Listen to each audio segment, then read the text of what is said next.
Sean todos bienvenidos a esta nueva edición de ICBA Update 2023. Soy Andreina Gil Ramírez, Fellow del Servicio de Electrofisiología y Arritmias del Instituto Cardiovascular, y voy a hablar de cardioneuroablación. Antes de adentrarnos en esto, me gustaría hablar de síncope, del griego syncopi, que significa cortar. Sabemos que es la pérdida transitoria de conciencia producida por hipoperfusión cerebral. Hay muchísimos mecanismos de síncope. Hoy nos vamos a concentrar en el síncope neuromediado reflejo, que es aquel producido por una alteración del sistema nervioso autónomo.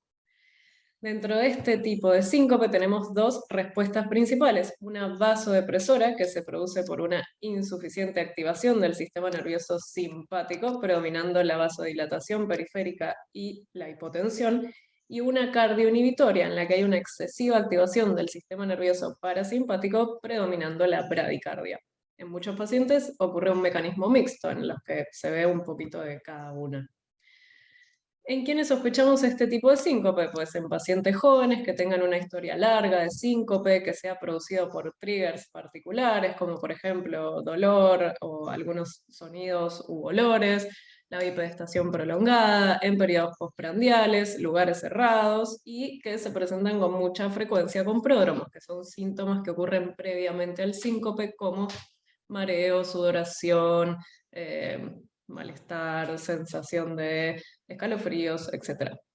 Muy importante mencionar que hay que descartar cardiopatía estructural en estos pacientes antes de considerarlo como un síncope vasovagal o reflejo. ¿Y qué tratamientos tenemos disponibles? La Guía Europea de Síncope de 2018 plantea una serie de tratamientos recomendados según la gravedad o severidad de este síncope. Como primera medida tenemos medidas educativas y cambios del estilo de vida, que es lo que todos hacemos en consultorio: recomendarle a los pacientes que identifiquen bien los pródromos, que eviten la deshidratación, el uso de prendas ajustadas abdominales, los cambios bruscos de posición, eso que recomendamos con frecuencia. Y en las formas recurrentes la guía plantea otros tratamientos. Estas formas severas son aquellos que alteran mucho la calidad de vida, que ocurren sin pródromos o que estos son muy cortos y exponen a los pacientes a trauma, y que ocurren en situaciones de riesgo, como manejando o realizando deportes competitivos. Tenemos varios tratamientos. La guía lo distingue entre pacientes jóvenes y pacientes más grandes, poniendo como límite 40 años, y dentro de estos tratamientos planteados tenemos la fludrocortisona, midodrine, que buscan aumentar la presión por aumento de la vasoconstricción periférica. Después tenemos maniobras de contrapresión o tilt training en aquellos pacientes con pródromos o que logran identificarlos rápidamente, reducir la medicación hipotensora o suspenderla directamente, y el implante de marcapasos en aquellos que tienen una respuesta cardioinhibitoria predominante y que son más grandes. Me voy a detener un poquito en esta medida. Todas ellas tienen un cierto nivel de evidencia, pero son estudios pequeños, difíciles de reproducir. No todas estas medidas tienen una eficacia al 100% para evitar síncopes. La guía recomienda el implante de marcapasos en aquellos pacientes que tengan asistolia más de 3 segundos sintomática o más de 6 segundos, o que es inducida por TIL test con un nivel de evidencia de recomendación 2A. Plantea un algoritmo que es un poco complejo, recomienda el implante de un marcapasos bicameral e igual realizar maniobras para evitar la hipotensión o la susceptibilidad a la hipotensión, todo esto en pacientes mayores de 40 años.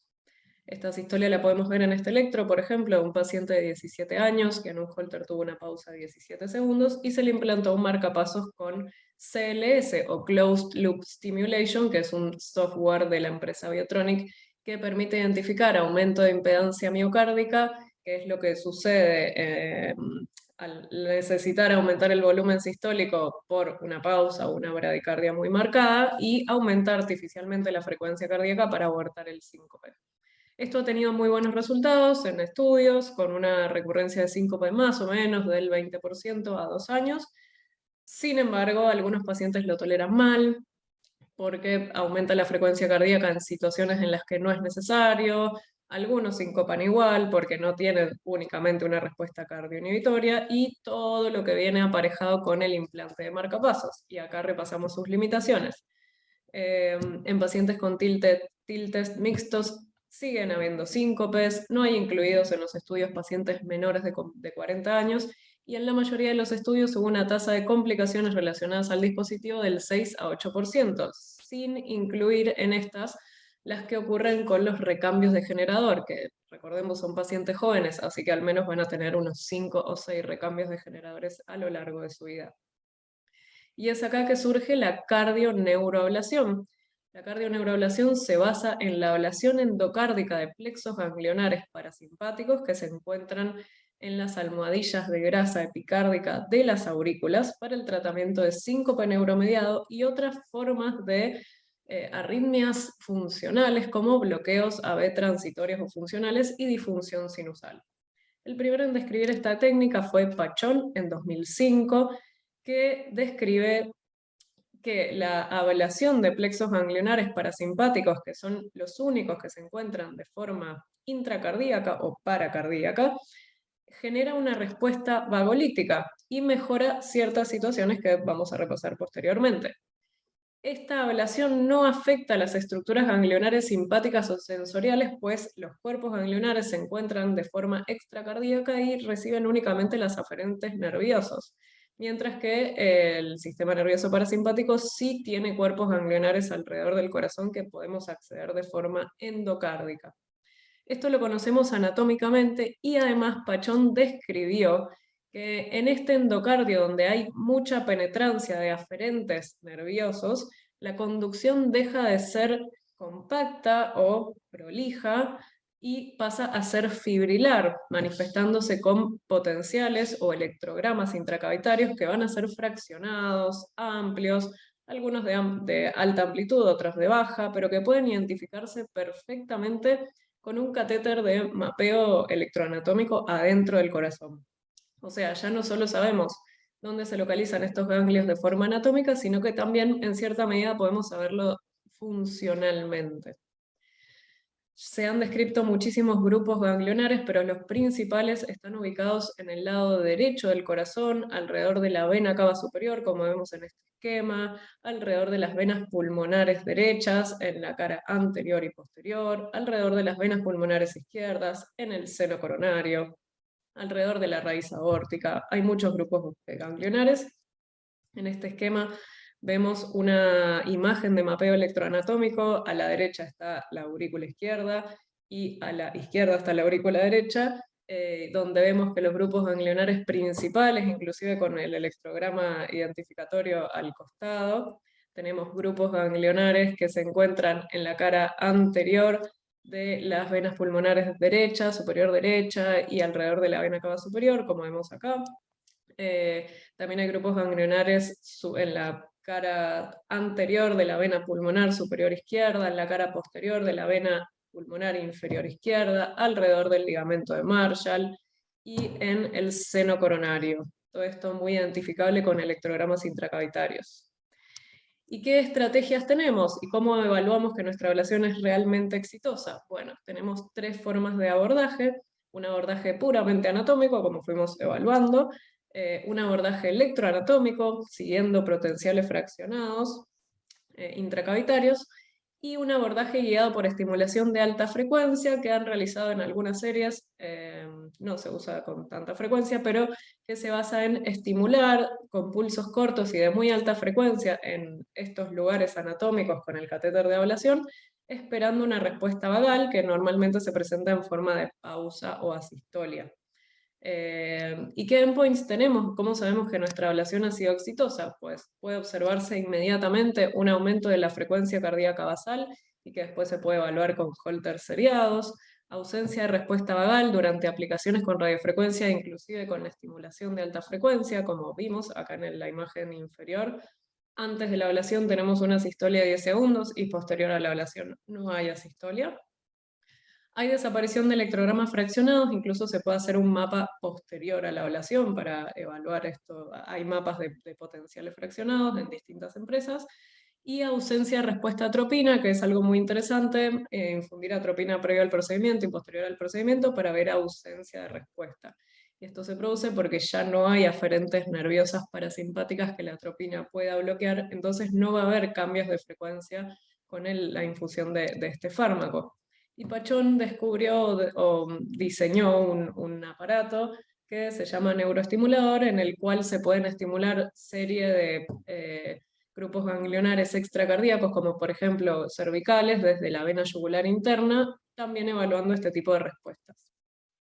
Acá vemos un video en vivo de una cardioneuroablación publicada por Tolga Axo en 2021, en la que podemos observar esto mismo. Algunos grupos donde están las bolas rojas y grises son los grupos ganglionares que más frecuentemente se ablacionan, alrededor de la vena pulmonar superior derecha, vena cava superior, venas pulmonares izquierdas, y acá en este video, curiosamente, durante la aplicación de radiofrecuencia en el ostium del seno coronario, el paciente que presentaba un bloqueo de segundo grado MOVITS 1 pasa a tener conducción 1-1. Esa es una respuesta que podemos ver frecuentemente.